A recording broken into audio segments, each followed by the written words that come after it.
volvemos a un ciclo de nitrógeno y de la materia orgánica relacionado al carbono, simplemente para resaltar que las pérdidas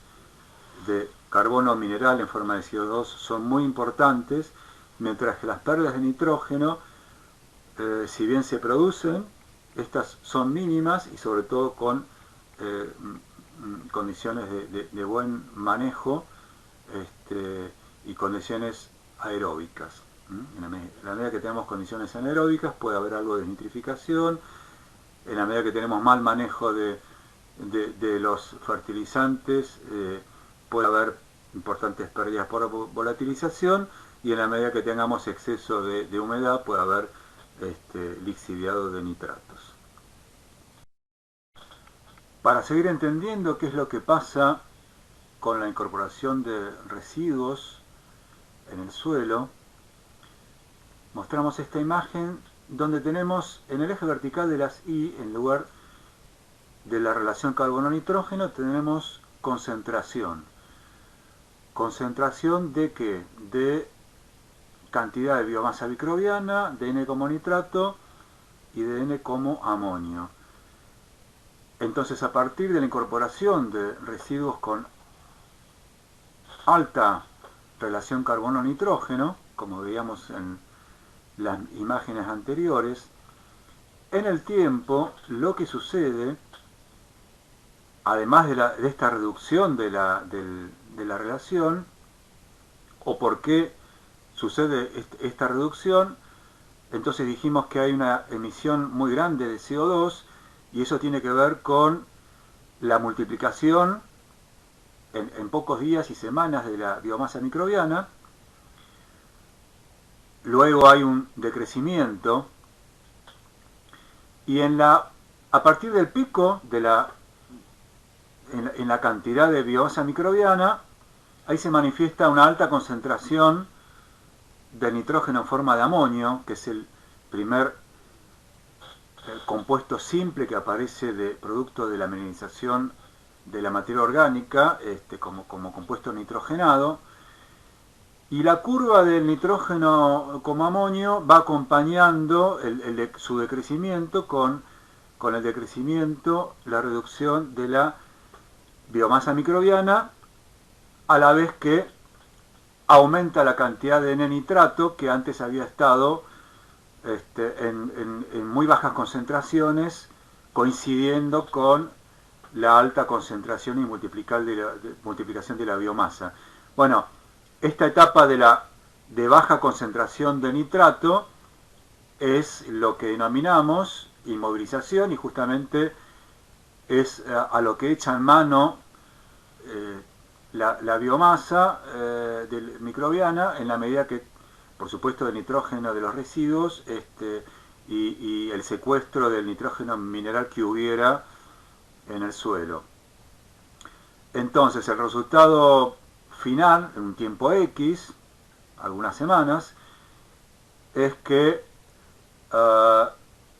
en la medida que la mineralización rápida va llegando a su fin, por lo menos en la mayoría de sus compuestos, el nivel final de nitrógeno como nitrato es alto, y más alto que el inicial, por motivos que ya vimos anteriormente, porque se está incorporando nitrógeno de los propios residuos como aporte externo, y el nivel final de nitrógeno como amonio es bajo, normalmente bajo, porque buena parte o la mayor parte de ese nitrógeno como amonio se oxidó a nitrato, que es la transformación mineral normal que ocurre en condiciones aeróbicas. De hecho, la relación entre las concentraciones del nitrógeno en forma de nitrato y el nitrógeno en forma de amonio es un indicador de madurez, sobre todo, especialmente en condiciones normales, y que se utiliza para el proceso de compostaje. O sea que los valores tienen que ser superiores a determinada relación, que ahora no viene al caso comentarlo, para tener la seguridad que el proceso está terminado y que el material es un material maduro. En este esquema pretendemos mostrar a través de un ejemplo la complejidad del proceso, que intervienen diferentes grupos de hongos, diferentes grupos de bacterias, diferentes grupos de actinomicetes, con diferentes relaciones carbono-nitrógeno necesarias o óptimas, que tienen que ver con la constitución de su protoplasma. Por un lado, los hongos son más eficientes en utilizar el sustrato y obtener energía por la ruptura de los enlaces carbonados, pero necesitan menos nitrógeno respecto a las bacterias. Por eso, la relación carbono-nitrógeno máxima del sustrato que están procesando para una mineralización neta puede llegar a ser de 30:1, para el ejemplo mayor de 15:1 de los hongos. Por el lado de las bacterias, que tienen relaciones carbono-nitrógeno más estrechas en su protoplasma, por lo tanto requieren más nitrógeno para el proceso y por eso la relación carbono-nitrógeno máxima para producir una mineralización neta es mucho más estrecha. Por otro lado, también esto explica o tiene que ver con que en el inicio del proceso de la descomposición de residuos actúan mucho más los hongos y en etapas medias o finales o posteriores actúan mayormente las bacterias. Y esto también explica por qué la diferencia entre mineralización neta y movilización neta no es una línea, sino que es un rango por esta complejidad que estamos comentando. Al final de la presentación hay una breve explicación de los cálculos que están en verde, simplemente para completar y entender las cuestiones estas de los cálculos. Entonces, por todo lo que venimos comentando, este es un proceso complejo, dinámico, variable, y la relación carbono-nitrógeno en equilibrio, o sea, los límites entre mineralización neta y movilización neta no es fija, sino que es un rango, y depende de las circunstancias, suele estar entre 20:1 y 35:1. Algo similar sucede en el proceso de compostaje. Entonces, relaciones mayores a 35:1 retardan el proceso, tanto más cuanto más amplias son, y producen inmovilización en la medida que este proceso está yendo en el suelo y si el suelo puede proveer nitrógeno mineral. En la medida que más nitrógeno mineral tiene el suelo, normalmente en forma de nitrato, el proceso se va a completar más rápidamente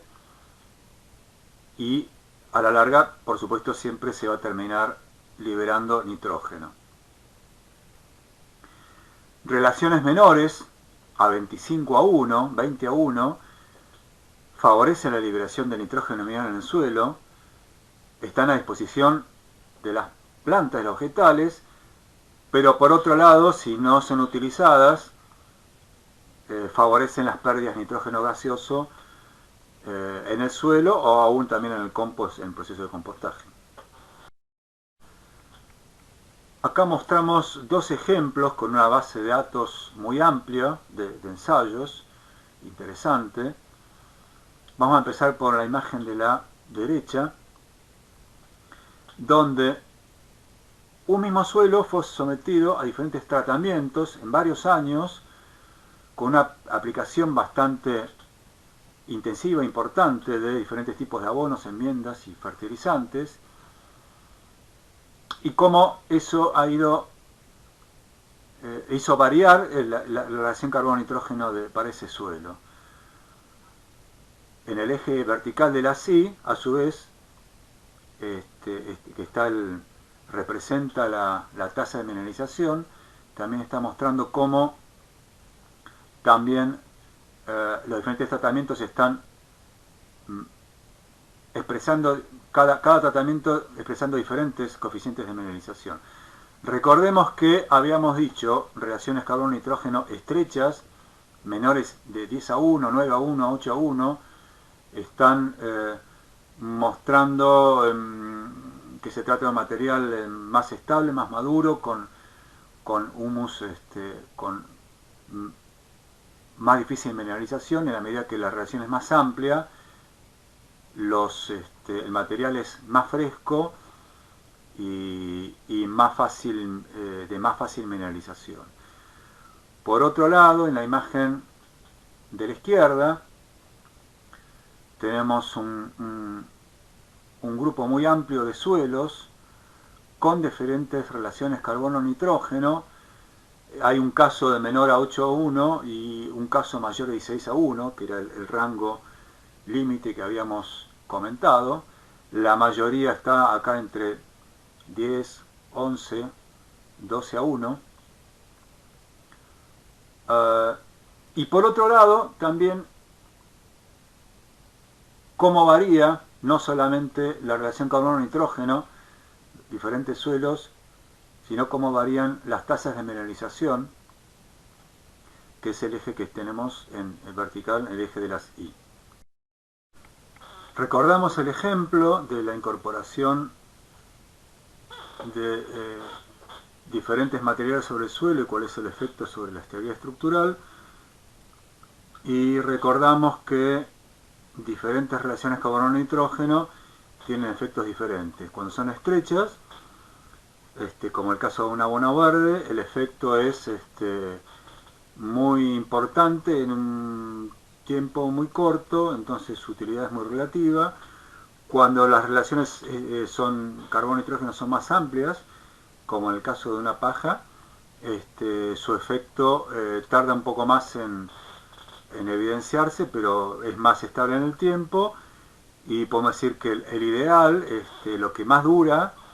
cuando hablamos de materiales con una relación carbono-nitrógeno de equilibrio, y especialmente si son estables y maduros. Bueno, para ir finalizando, un ejemplo en donde incorporamos un material con una relación carbono-nitrógeno amplia, como puede ser una paja de trigo, el ejemplo anterior de 61. Entonces, en este caso, cada 100 kilos de este residuo aporta, para el ejemplo, 45 kilos de carbono, donde la mayor parte se va como CO2 en el proceso de descomposición y mineralización rápida. Quedan 18 kilos de carbono. Entonces, si para este suelo la relación carbono-nitrógeno, su horizonte superior, es de 12:1, y si la microbiota necesita 12 kilos de carbono para cada kilo de nitrógeno, con los 18 kilos de carbono que aporta el residuo, se necesitarán 1,5 kilos de nitrógeno para estar en equilibrio. Como lo que aporta el residuo es 0,75 kilos de nitrógeno, entonces podemos decir que en este caso tenemos un déficit o una inmovilización. Dicho de otra manera, le va a faltar a la microbiota nitrógeno para completar el proceso, y si lo tiene el suelo lo va a secuestrar temporariamente en algunas semanas para completarlo, y si hacemos una siembra inmediata o un trasplante, el cultivo va a tener hambre de nitrógeno, va a tener deficiencia de nitrógeno. Para otro ejemplo con una relación carbono-nitrógeno más estrecha, de 18:1, puede ser una alfalfa, entonces con la misma cantidad de carbono que aporta, se necesita 1,5 kilos de nitrógeno, pero este material está aportando más que 1,5 kilos, está aportando 2,5 kilos. Entonces podemos decir que hay un exceso para el proceso microbiano de 1 kilo de nitrógeno por cada 100 kilos de residuos, y esto está indicando que hay una mineralización neta, un aporte inmediato de nitrógeno mineral, como nitrato, y por lo tanto no solamente no va a haber déficit, sino que va a haber un aporte inmediato de nitrógeno mineral. Bueno, esto es fundamental para hacer los cálculos de la relación carbono-nitrógeno y predecir qué es lo que va a suceder.